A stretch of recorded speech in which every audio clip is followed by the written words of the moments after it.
Bonjour et bienvenue à tous pour ce cours d'immunologie. Nous sommes au chapitre 13, principes de base de la vaccination. Durant ce cours, nous allons présenter brièvement l'histoire de la vaccination, puis parler des concepts d'immunisation passive et active et des différentes catégories de vaccins. Nous terminerons ce cours en présentant quelques adjuvants utilisés dans les vaccins, c'est-à-dire des substances que l'on ajoute à certains vaccins pour augmenter leur efficacité. L'histoire de la vaccination commence au XVIIIe siècle avec les observations d'Edward Jenner sur la variole. La variole est une maladie virale grave avec un taux de mortalité de près de 30% et qui provoque des pustules contagieux sur la peau. Edward Jenner observa alors que les nourrices étaient généralement protégées de la variole. Il postula que leur exposition à la vaccine, une maladie similaire à la variole, mais présente chez la vache, les protégeait contre la variante humaine de cette maladie. Quelques années plus tard, Louis Pasteur découvra qu'il pouvait protéger des poules contre le choléra en leur injectant une souche vivante mais atténuée de la bactérie Pasteurella multocida, responsable du choléra chez les poules. Pour atténuer la pathogénicité, c'est-à-dire la capacité de la bactérie à provoquer la maladie, il les soumit à un processus d'oxydation. La possibilité d'inoculer des germes atténués pour protéger des organismes vivants fut le début du développement des vaccins en laboratoire. Pour aborder les principes sous-jacents à la vaccination, il est essentiel de comprendre le principe d'immunisation contre des organismes infectieux. On peut obtenir l'immunité contre de tels organismes par deux moyens différents, passifs ou actifs. L'immunisation passive est une protection acquise par le biais d'un donneur humain ou animal et qui confère une protection temporaire contre les organismes infectieux. Dans cette catégorie, on retrouve par exemple les anticorps présents dans le lait maternel, qui sont donnés au bébé durant l'allaitement et qui lui confèrent une protection contre les infections. On peut aussi citer l'utilisation de médicaments comme les antitoxines ou les anticorps monoclonaux, qui fonctionnent selon le même principe. L'immunisation active, au contraire, implique une infection à un microbe ou à une partie de microbe qui active une réponse immunitaire chez l'individu infecté ou inoculé. Dans cette catégorie, on retrouve les infections naturelles et les vaccins, qui confèrent une protection de longue durée contre les microbes. Parlons maintenant plus en détail de l'immunisation passive. Elle confère une immunité temporaire contre un microbe donné et peut se faire via l'activation du système immunitaire inné ou par une neutralisation directe via des agents externes, comme par exemple l'utilisation d'anticorps monoclonaux dirigés contre des toxines ou des virus. On peut également utiliser des anticorps pour obsoniser des bactéries pathogènes, c'est-à-dire leur donner un marqueur moléculaire qui facilite leur phagocytose et destruction par les cellules macrophages et neutrophiles.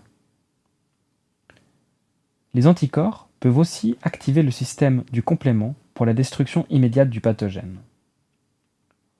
En résumé, l'immunisation passive inactive les effets immédiats d'une infection, mais n'active pas le système immunitaire adaptatif et ne génère donc pas de mémoire immunitaire. La protection est donc temporaire. Comme tout traitement, l'immunisation passive à l'aide d'anticorps engendre le risque d'avoir des effets secondaires, comme par exemple les réponses anti-isotypes ou anti-allotypes.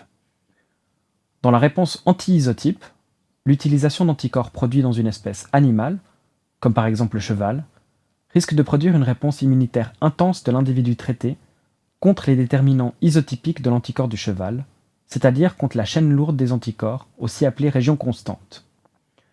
Comme cette région est par définition très peu variable, une réaction immunitaire dirigée contre les déterminants isotypiques engendrera une réaction d'hypersensibilité massive, pouvant aller jusqu'à l'anaphylaxie et la mort. Le deuxième type de réponse, la réponse anti-allotype, survient en cas d'utilisation d'anticorps d'origine humaine, pouvant engendrer une réponse immunitaire contre un déterminant allotypique humain spécifique. Comme les déterminants allotypiques sont plus variables, la réaction anti-allotype sera plus ciblée que la réponse anti-isotype. Elle engendrera donc une réaction d'hypersensibilité, mais généralement moins intense que la réponse anti-isotype. Parlons maintenant de l'immunisation active par le biais des vaccins. Contrairement à l'immunisation passive, le développement de vaccins se base sur les principes d'immunisation active. Un vaccin est par définition une thérapie préventive permettant de prévenir une maladie infectieuse en activant et éduquant le système immunitaire adaptatif afin qu'il soit préparé à répondre efficacement à une véritable infection. Pour ce faire, un vaccin préventif est donc composé d'antigènes qui, administrés à un individu, tentent d'induire non seulement une résistance immunitaire spécifique à une maladie infectieuse, mais également une mémoire immunitaire à l'aide des lymphocytes et anticorps. C'est donc un processus similaire à l'infection naturelle, mais sans le risque de maladie. La production d'anticorps, définie comme l'immunité humorale induite par le vaccin, permet aux anticorps de reconnaître la présence d'un microbe de façon hautement spécifique et d'induire une réponse immunitaire efficace via le système du complément et l'immunité cellulaire. La production d'anticorps régissant les mécanismes d'immunité humorale est donc centrale à l'efficacité des vaccins. Ces anticorps sont produits par les lymphocytes B, dont je vais maintenant vous décrire le parcours. Les lymphocytes B immatures sont produits dans la moelle osseuse, puis arrivent à maturation et migrent dans la circulation périphérique en tant que lymphocytes B matures naïfs, c'est-à-dire n'ayant jamais rencontré d'antigène contre lequel ils possèdent une spécificité. Lorsqu'un tel lymphocyte B rencontre un antigène contre lequel il est spécifique, comme par exemple un microbe, une toxine ou un vaccin, il s'active et interagit avec un lymphocyte T CD4 via une réponse de type Th2 et se transforme en plasmocyte, qui est la forme finale des lymphocytes B. Les plasmocytes sont alors responsables de la sécrétion d'anticorps circulants. Les lymphocytes B matures naïfs peuvent également se transformer en plasmocytes par un mécanisme indépendant des lymphocytes T. Ces deux types de mécanismes, qui induisent l'activation et la transformation des lymphocytes B en plasmocytes, peuvent être obtenus par la vaccination, selon le type de vaccin considéré. En effet, il existe plusieurs sortes de vaccins différents, toujours composés d'au moins un élément antigénique destiné à activer le système immunitaire. La première grande catégorie de ces vaccins sont les vaccins vivants atténués. Dans ce type de vaccin, on injecte un microbe encore complet et vivant dans un individu, mais dont la pathogénicité, c'est-à-dire la capacité à faire du mal, a été atténuée. Dans cette catégorie, on retrouve des vaccins contre des maladies virales, comme la rougeole, les oreillons, la rubéole, la variole, la varicelle, la fièvre jaune ou encore l'influenza. Mais aussi des vaccins contre des pathologies dues à des bactéries, comme la tuberculose, la fièvre typhoïde ou le choléra. La règle générale des vaccins indique que plus un vaccin ressemble au pathogène créant la maladie, plus la réponse immunitaire sera efficace. Les vaccins vivants atténués, obtenus par la modification génétique d'un virus ou d'une bactérie wild type, sont donc très efficaces. La modification génétique atténue la capacité du pathogène à provoquer la maladie, mais conserve sa capacité de croître et de se multiplier, ce qui permet d'injecter une petite quantité de vaccin tout en induisant une immunité durable en une seule dose. En conclusion, les vaccins vivants atténués induisent donc une réponse immunitaire forte sans provoquer les symptômes de la maladie. Cette catégorie de vaccins comporte cependant plusieurs inconvénients. Tout d'abord, ce sont des produits vivants, donc fragiles et sensibles à la lumière et à la température.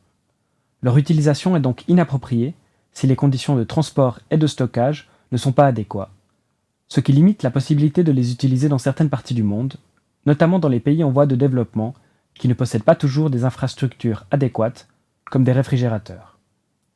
L'efficacité des vaccins vivants atténués peut également être perturbée en présence d'anticorps, comme par exemple les anticorps transplacentaires durant une grossesse, ou les anticorps d'un donneur en cas de transfusion.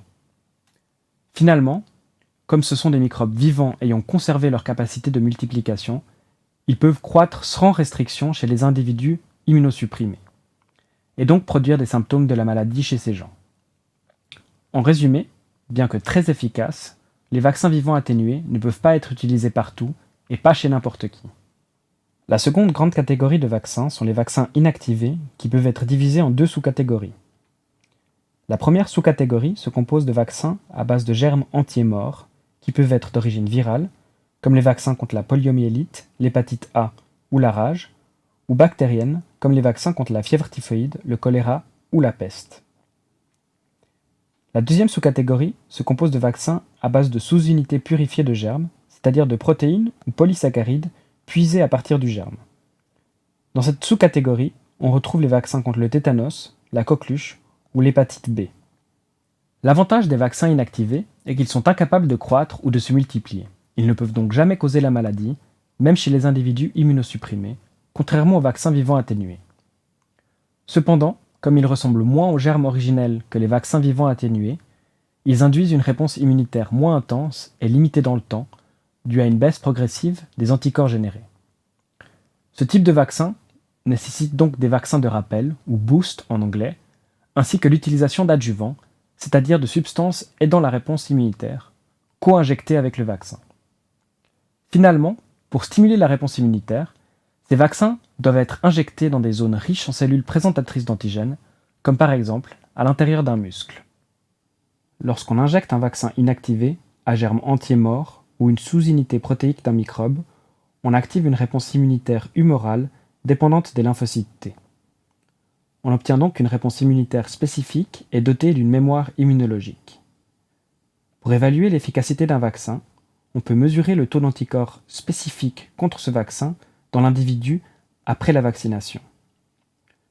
Le but est d'avoir un taux d'anticorps circulant suffisamment haut pour protéger contre la maladie que l'on tente de prévenir. Avec ce type de vaccin, on peut donc initialement injecter plusieurs doses afin d'obtenir une réponse immunitaire primaire pour obtenir une hausse modérée du taux d'anticorps. Grâce à la mémoire immunologique liée aux lymphocytes T, lorsqu'on procède à une dose de rappel quelques semaines plus tard, la réponse immunitaire sera plus prononcée et on obtiendra un taux d'anticorps plus élevé, protégeant efficacement contre la maladie. Ce n'est pas le cas avec les vaccins à sous-unité polysaccharidique qui n'engendrent pas de mémoire immunologique. Dans ce cas, les injections de rappel, ou boost, n'augmentent pas l'intensité de la réponse immunitaire. La raison pour laquelle les sous-unités polysaccharidiques n'engendrent pas de mémoire immunitaire est que leur présence ne suffit pas à activer les lymphocytes T, qui ne reconnaissent que les antigènes d'origine protéique. En utilisant un vaccin à sous-unité polysaccharidique, on induira donc une immunité humorale indépendante des lymphocytes T et donc dépourvue de mémoire immunologique. En conclusion, l'efficacité de ces vaccins est donc limitée dans le temps et ne convient pas aux bébés de moins de 2 ans, due à l'immaturité de leur système immunitaire. Pour pallier aux défauts des vaccins à sous-unité polysaccharidique, on utilise des vaccins dits conjugués qui comportent une sous-unité polysaccharidique d'un antigène microbien ainsi qu'un vecteur protéique. Grâce aux vaccins conjugués, on peut obtenir une immunité initiale plus longue, qui se calcule en années, contrairement à quelques semaines pour l'immunité conférée par des vaccins à simple sous-unité polysaccharidique, et on bénéficie de l'effet boost lors du vaccin de rappel, qui confère une protection d'une dizaine d'années. L'effet boost est rendu possible par la présence de vecteurs protéiques, en plus de la sous-unité polysaccharidique, permettant d'activer une réponse immunitaire humorale dépendante des lymphocytes T, donc pourvue de mémoire immunitaire. En conclusion, les vaccins conjugués permettent d'obtenir une réponse immunitaire et une immunité plus longue, bénéficient de l'effet boost et peuvent être utilisés chez les bébés de moins de 2 ans, contrairement aux vaccins à simple unité polysaccharidique. Tous les vaccins inactivés, qu'ils soient à germe entier mort, à sous-unité protéique ou polysaccharidique ou encore conjugués, nécessitent la présence d'adjuvants définis comme des substances ou moyens qui renforcent la réponse immunitaire. Ces adjuvants peuvent agir en ralentissant la libération de l'antigène, ce qui permet une stimulation chronique du système immunitaire, en améliorant la prise en charge de l'antigène par les cellules présentatrices d'antigènes, ou encore en stimulant le système immunitaire par des moyens non spécifiques, comme par exemple en induisant un état inflammatoire. Ces adjuvants sont donc nécessaires pour les vaccins inactivés, mais inutiles pour les vaccins vivants atténués, qui stimulent suffisamment le système immunitaire par eux-mêmes, en conservant leur capacité à se multiplier. Comme dit dans la diapositive précédente, il existe plusieurs sortes d'adjuvants. Historiquement, un des premiers adjuvants utilisés fut le Complete Freund's Adjuvant proposé par Jules Freund en 1942 et composé d'une émulsion d'huile et de bactéries Mycobacterium bovis tuées, qui, ensemble, induisent l'inflammation. Bien qu'efficace, ce produit est très dangereux car il peut induire la nécrose de la peau ou des muscles dans lesquels il est injecté, via la sécrétion du Tumor Necrosis Factor. De nos jours, il est interdit chez les humains et soumis à une régulation stricte dans l'expérimentation animale. De tous les adjuvants, l'aluminium est l'adjuvant inorganique qui reste le plus utilisé. Il stimule efficacement la réponse humorale nécessaire à l'efficacité d'un vaccin dans beaucoup de cas, mais n'est pas efficace avec tous les antigènes vaccinaux, comme par exemple ceux de la tuberculose.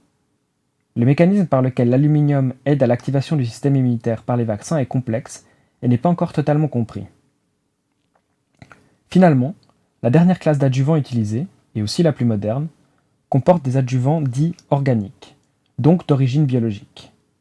Il peut s'agir d'adjuvants à base bactérienne, comme de l'ADN bactérien qui induit une réponse inflammatoire, des émulsions, des cytokines ou des molécules comme l'IL-12 ou le CD40L qui stimulent la co-stimulation des lymphocytes T et donc leur activation.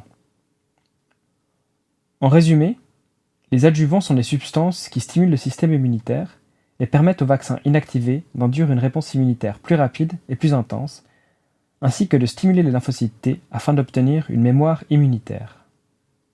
Avant de conclure ce cours, on peut résumer les différences entre les deux grandes catégories de vaccins, les vaccins vivants atténués et les vaccins inactivés. Tout d'abord, les vaccins vivants atténués provoquent une réponse immunitaire cellulaire et humorale de manière similaire à une vraie infection, alors que les vaccins inactivés provoquent essentiellement une réponse humorale. Comme les vaccins vivants atténués conservent leur capacité à se multiplier, la réponse immunitaire induite par ceux-ci est plus intense. Il suffit donc d'une seule dose initiale de vaccin vivant atténué, alors qu'il en faut plusieurs pour les vaccins inactivés.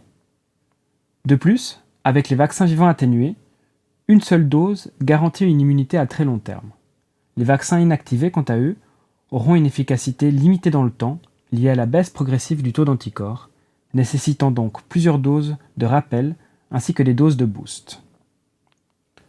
Pour les mêmes raisons que précédemment, les adjuvants sont inutiles pour les vaccins vivants atténués, mais absolument nécessaires pour les vaccins inactivés.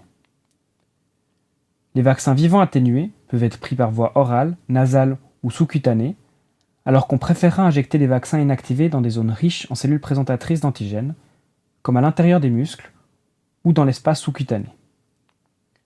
Finalement, l'utilisation de vaccins vivants atténués est déconseillée chez les personnes immunosupprimées, car les microbes contenus dans les vaccins peuvent induire des symptômes de maladie, alors que les vaccins inactivés ne posent pas ce genre de problème et peuvent donc être utilisés sans ce risque. Outre les aspects techniques liés au fonctionnement des vaccins, les bénéfices de la vaccination sont également populationnels. Comme nous l'avons vu, certaines catégories de vaccins, comme les vaccins vivants atténués chez les immunosupprimés, ou les vaccins à sous-unité polysaccharidique chez les bébés, ne peuvent pas être appliqués à tous les individus d'une population. Pour protéger ces personnes vulnérables, il est essentiel d'atteindre ce qu'on appelle l'immunité de troupeau, définie comme un taux de vaccination suffisant dans la population, permettant de bloquer l'émergence d'épidémies infectieuses. En effet, si le taux de vaccination dans une population donnée est suffisamment élevé, le taux de personnes malades ou de porteurs sains dans la population sera très bas, et une maladie infectieuse aura de la peine à se transmettre d'un individu à l'autre.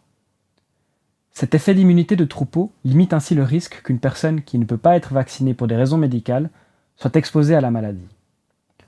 Quand on se vaccine, on ne se protège donc pas seulement soi-même, mais aussi les autres. Nous voilà arrivés à la fin du cours 13 sur les principes de base de la vaccination. Dans ce cours, je vous ai présenté les principes d'immunisation qui peut être passive ou active. L'immunisation passive est caractérisée par l'injection ou la transmission temporaire d'anticorps ou antitoxines qui induisent une protection temporaire contre une affection mais qui n'activent pas le système immunitaire adaptatif. Pour cette raison, l'immunisation passive ne confère aucune mémoire immunitaire. Par opposition, l'immunisation active, dont les vaccins préventifs font partie, induit une réponse immunitaire humorale, c'est-à-dire la création d'anticorps, de façon dépendante ou indépendante des lymphocytes T. Il existe deux grandes catégories de vaccins, les vaccins vivants atténués, qui conservent leur capacité à se multiplier et donc induisent une réponse immunitaire forte et une immunité à très long terme en une seule dose. Ces vaccins sont fragiles, car sensibles à la lumière et à la température, et ne peuvent pas être administrés sans danger à tout le monde, notamment aux personnes immunosupprimées. Les vaccins inactivés, quant à eux, qui peuvent être des germes complets morts, ou des sous-unités protéiques ou polysaccharidiques ou encore conjuguées, ne conservent pas la capacité de multiplication et induisent donc une réponse immunitaire moins forte, qui nécessite plusieurs doses de rappel et l'adjonction d'un adjuvant pour créer une immunité efficace.